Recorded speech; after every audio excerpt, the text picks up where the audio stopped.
A dirty little secret of the insurance industry is that they only pay up to the amount of insurance a driver is required to carry. In Massachusetts, the minimum is $100,000, but the maximum is about $300,000, plus expenses.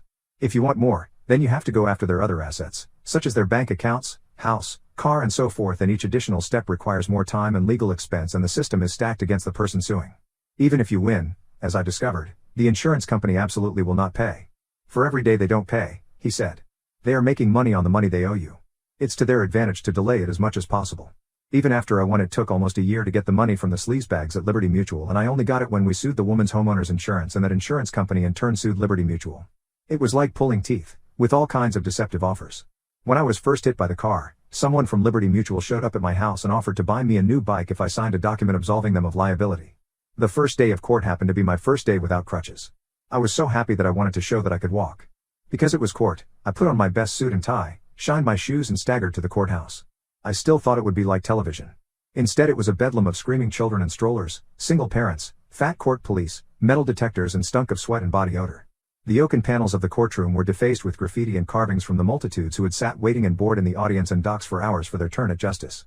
When I saw my lawyer, I was astounded to see him in a loud, houndstooth sport coat and a stained tie, which was askew even though it was only 9 a.m. Where was the well-groomed, conservatively dressed lawyer I had met in a richly appointed office? When he saw me, he immediately got angry. "Where are your crutches?" he asked me impatiently. "Go get them and don't let me ever see you without them again." I had to worm my way through the throngs of check-kiters, welfare cheats and shoplifters to my car to get the crutches. One thing about the justice system in America, when a man commits a crime, it's his wife/girlfriend and children who suffer the most. It was like a face slap watching them clear the court. Almost all the people I saw were young, in their early 20s, and every crime I saw was a crime of desperation where people were robbing Peter to pay Paul, or usually, feed their children. There were no jewel heist masterminds, no gun-toting backdoor men kicking in doors. There were no murderers or kidnappers. I was the only civilian in the court wearing a suit. Nearly every single person I was with in the court while waiting my turn was a gray, beaten down, marginally educated loser with a blue-collar job and his family and screaming babies who watched him pay the bailiff or get a court date. When it was my turn, the court was nearly empty. Everyone else had been dealt with, swiftly and without explanation. When they tried to explain something to the judge, they were told see the bailiff and dragged off.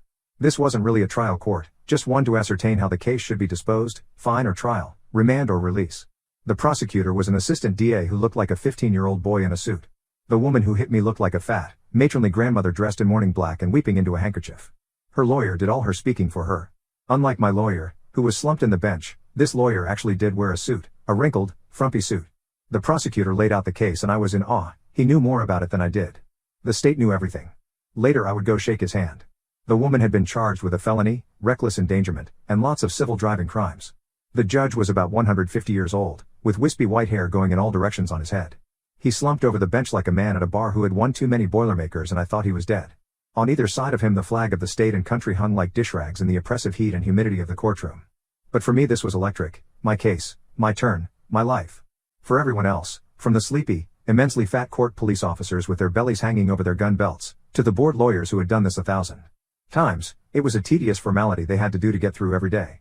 The prosecutor outlined the case. The woman, standing in front of the judge weeping, waited while her lawyer defended her. Her defense was that it was my fault she hit me. In less time than I could imagine, the judge banged the gavel and found her responsible and see the bailiff. Suddenly, my lawyer was animated, and on his feet. He hadn't said a word during the entire proceeding, simply slumping in the hard wooden chair next to me. But as soon as the gavel pounded the bench, he leapt up and started punching the air. "Yes," he hissed out, "yes." I looked at him in jaw-dropping amazement.